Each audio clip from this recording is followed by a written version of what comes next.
এখানে টোটাল 5টি হাঁস আছে। আজকে আমি এই 5টি হাঁসের মাংস রান্না করে দেখাবো আপনাদেরকে একদম সহজ এবং সিম্পল রেসিপিতে। আমার এই রেসিপিটি যদি আপনারা ফলো করেন তাহলে যত পরিমাণে হাঁসই হোক আপনারা রান্না করতে পারবেন একদম সহজভাবে। কিভাবে রান্না করেছি আজকে আপনাদেরকে দেখিয়ে দিচ্ছি। হাঁসগুলো কেটে পরিষ্কার করে নেওয়ার পর 5 কেজি মাংস হয়েছে। 5 কেজি মাংসের জন্য মশলা কিভাবে দিচ্ছি দেখে নিন। রসুন বাটা দিয়েছি প্রতি কেজিতে 1 চামচ করে, 5 কেজির জন্য 5 চামচ।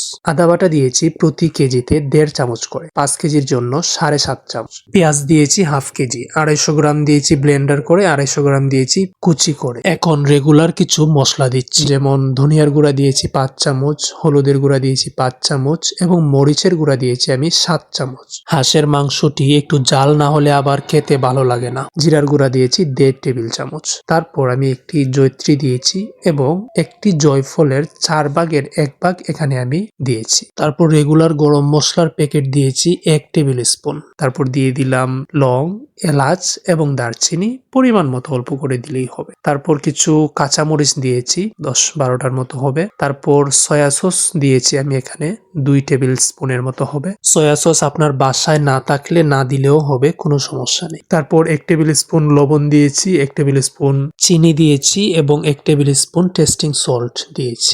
2 টেবিল স্পুন টমেটো সস দিয়েছি। আপনারা হয়তো ভাবতে পারেন যে চিনি কেন দিয়েছি। চিনিটা দিয়েছি এই জন্য যাতে টেস্টটা ব্যালেন্স হয়ে যায়। তারপর তেল দিয়েছি এখানে 250 মিলির মতো, দিয়ে মশলাটাকে ভালো করে মিক্স করেছি। তারপর যে মাংসটি আমি আগে থেকেই কেটে রেখে দিয়েছিলাম ধুয়ে ভালো করে, সেই মাংসটিকে মশলার সঙ্গে ভালো করে মিক্স করে আমি এটাকে রেখে দিব 30 মিনিটের জন্য। এই ম্যারিনেশনটা অনেকটাই জরুরি। যদি এভাবে ম্যারিনেশন করে রাখেন তাহলে টেস্ট অনেক এনহ্যান্স করবে। এখন চুলায় বসিয়ে দিচ্ছি। চুলায় বসিয়ে এটাকে আমি প্রায় 50 মিনিটের মতো রান্না করেছি। আমার এই রান্নার পুরোদমের ভিডিওটি আমি আপনাদেরকে দেখাতে পারিনি, তার জন্য আন্তরিকভাবে দুঃখিত।